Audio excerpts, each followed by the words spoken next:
Olá, turminha! Preparados? Hoje a nossa revisão de português. Vamos falar de poema e poema concreto.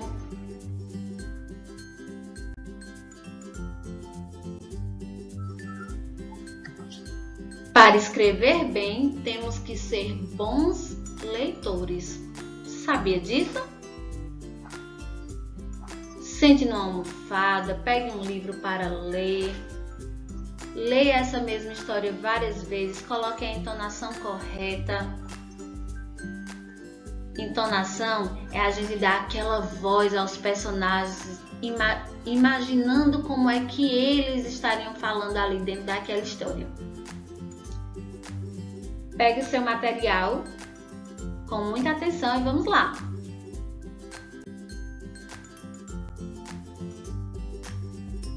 Quais são as características do poema?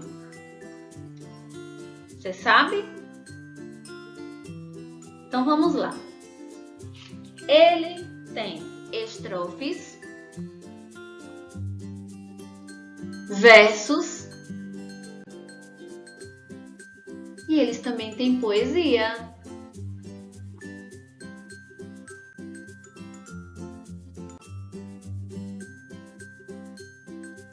Um poema, ele traz palavras no sentido figurado. Nós estudamos sobre sentido real e sentido figurado. É importante a gente entender que o sentido real é quando a gente está falando a própria palavra como a gente conhece. E o sentido figurado é quando a gente usa a imaginação e usa uma outra palavra para significar aquilo que também é real, só que a gente usa a nossa criatividade. O sentido literal, né? O sentido real é aquele sentido usual, denotativo, ok? Já o sentido figurado é o sentido alterado, sugere outras ideias. A palavra ou expressão passam a ser conotativas, certo? Então, sentido figurado é o que as palavras ou expressões adquirem em situações particulares de uso. Quer ver só?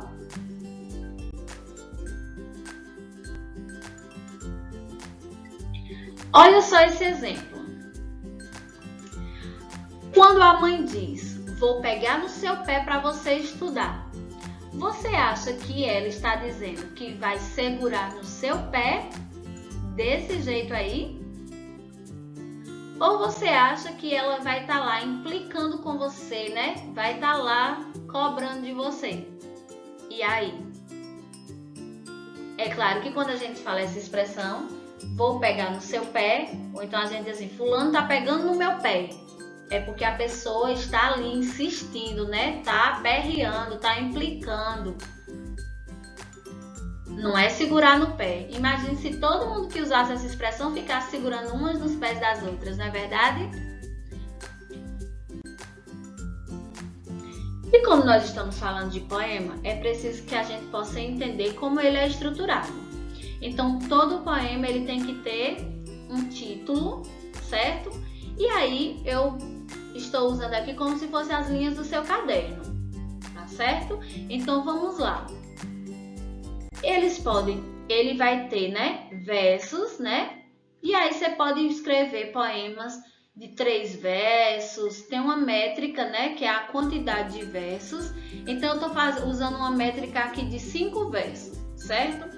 E sempre a gente dá um espaço para poder irmos para outra estrofe. Então, prestem bem atenção. Cada linha do meu poema nós chamamos de verso. Cada linha do poema eu chamo de verso, ok? E a esse conjunto de versos eu vou chamar de estrofe, tá bom?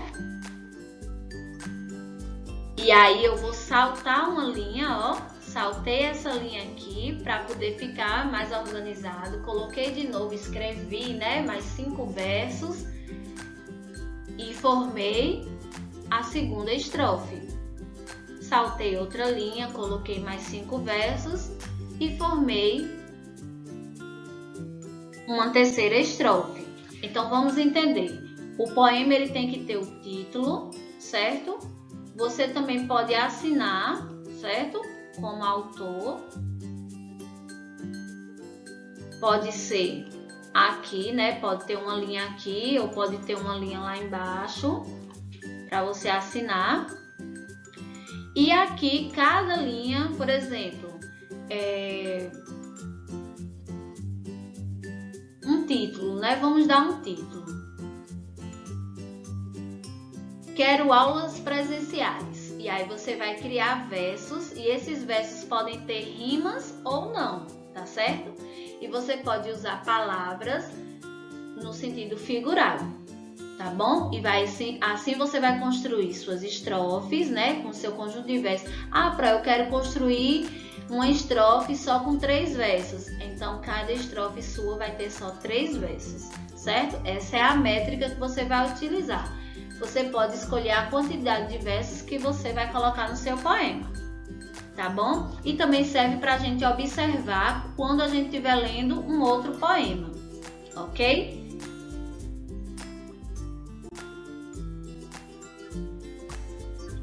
E olha só esse poema que a Pro trouxe. O Menino Azul, de Cecília Meirelles. O menino quer um burrinho para passear, um burrinho manso que não corra nem pule, mas que saiba conversar. O menino quer um burrinho que saiba dizer o nome dos rios, das montanhas, das flores, de tudo que aparecer. O menino quer um burrinho que saiba inventar histórias bonitas com pessoas e bichos e com barquinhos no mar.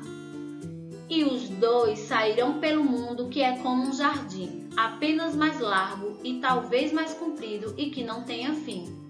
Quem souber de um burrinho desses pode escrever para a rua das casas, número das portas, ao menino azul que não sabe ler. O que é que a gente vai observar aqui? Primeiro, vamos observar que aqui nós temos as estrofes, né? A Pro até separou aqui. Só um instante. A Pro até separou aqui para facilitar a nossa observação. Então, aqui a gente tem 1, 2, aí essa começa aqui, termina aqui, né? 3, 4, 5. Então, é um poema com 5 estrofes, ok? Quem é a autora? Cecília Meirelles. Qual é o título? O Menino Azul. Tem rimas em algumas estrofes, sim. Por exemplo, passear rima com conversar, certo? Dizer rima com aparecer, ok? Jardim rima com fim. Escrever rima com ler. Então, sempre vamos lembrar que as rimas se referem a palavras que têm sons parecidos, né? Passear, conversar. Dizer, aparecer. Jardim, fim. Escrever, ler.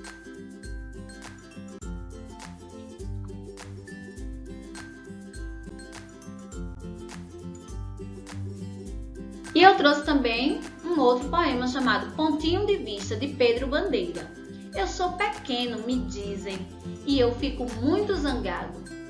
Tenho de olhar todo mundo com o queixo levantado.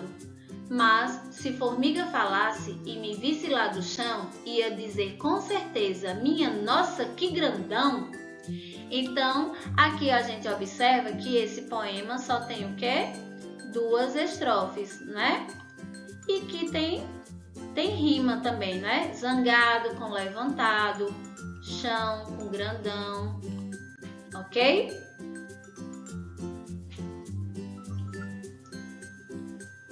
Estão atentos?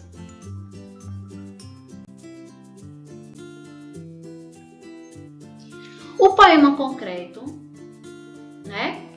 Nós vamos lembrar aqui dos poemas visuais. E aí eu trago esse primeiro aqui. E eu quero primeiro trazer o conceito para dizer para vocês. A poesia visual consiste numa junção entre a literatura, certo? Que é o texto do poema, com as artes visuais, que é a imagem criada através das palavras. Então, vamos começar a leitura. Vida, sem destino sempre escorrendo entre os dedos, nada podemos fazer, tão veloz, sem piedade. Onde parar? Não sabemos. Então, nós observamos que esse poema aqui, ele está em formato, de um sinal de pontuação, né, da língua portuguesa, que é o quê? Uma interrogação. E a gente tá vendo, que ele termina exatamente com uma pergunta. E toda pergunta pede o quê? Uma resposta. E ao pontinho da interrogação, nós temos exatamente a resposta, que é não sabemos. Vamos ver mais alguns exemplos? Olha só esse.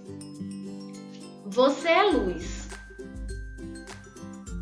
Boas ideias surgem. Vamos lá. Boas ideias surgem como o acender de uma lâmpada e se apagam tão rápido quanto. Boas ideias devem sempre brilhar. Não permita que suas ideias se apaguem. E aí a gente vai ver que o título está dizendo, você é luz, né? E quando a gente fala de luz, a gente pensa na iluminação, né? Nos raios que são emitidos, pela lâmpada, né? E aí a gente sabe que quando um local está muito escuro e ali existe uma energia elétrica, né? Ou existe também um candeeiro, que é um elemento que é utilizado para iluminar os locais. Então, logo ali vai haver o quê? Uma iluminação. E é isso. As boas ideias, elas surgem como o acender de uma lâmpada. Ou seja, como no estalar de dedos. Rápido, né? Mas também elas podem se apagar rapidamente. Por isso, nós não podemos, quando nós temos boas ideias, né, tivermos boas ideias, nós não podemos permitir que as nossas ideias se apaguem, porque as boas ideias devem sempre brilhar. Porque você é luz.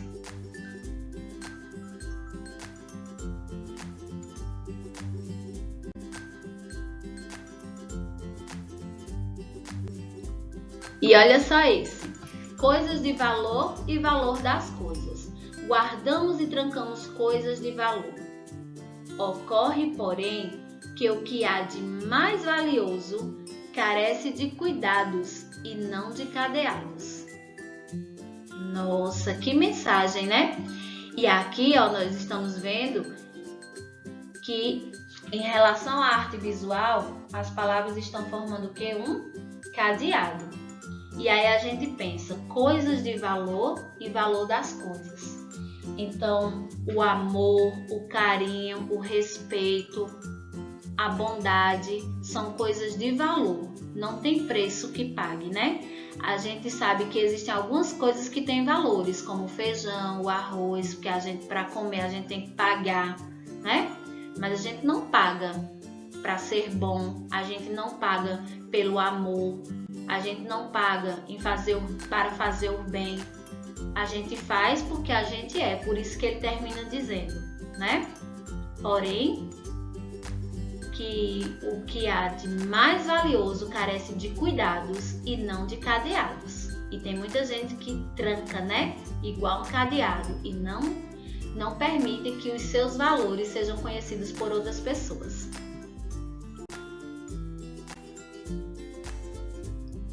Quero falar para vocês também sobre o significado de palavras. Muitas vezes, quando estamos fazendo uma leitura, aparecem palavras que nós desconhecemos e é importante que nós façamos o uso do dicionário, certo? Se você não tem um dicionário, você pode usar a ferramenta do Google, certo? E pode até usar o microfone e fazer a pesquisa de voz e colocar lá significado de tal palavra. E aí, a assistente do Google vai falar para você. Ou você vai fazer a leitura. Então, sempre que você não conhecer o significado de alguma palavra, pesquise no dicionário. E é isso aí, turminha. Espero ter contribuído. Se liguem nas dicas e caprichem na produção de poemas. Penso que você está trilhando o caminho correto de uma boa escrita. Mas lembre-se, para escrever bem, você tem que ser um bom leitor. Carrego você aqui, ó, no meu coração. Por isso meu coração tá bem pesado. Até a próxima aula. Tchau, tchau. Quando eu digo que carrego você no meu coração, é porque existem coisas que não têm preço. Assim como você. Tchau, tchau.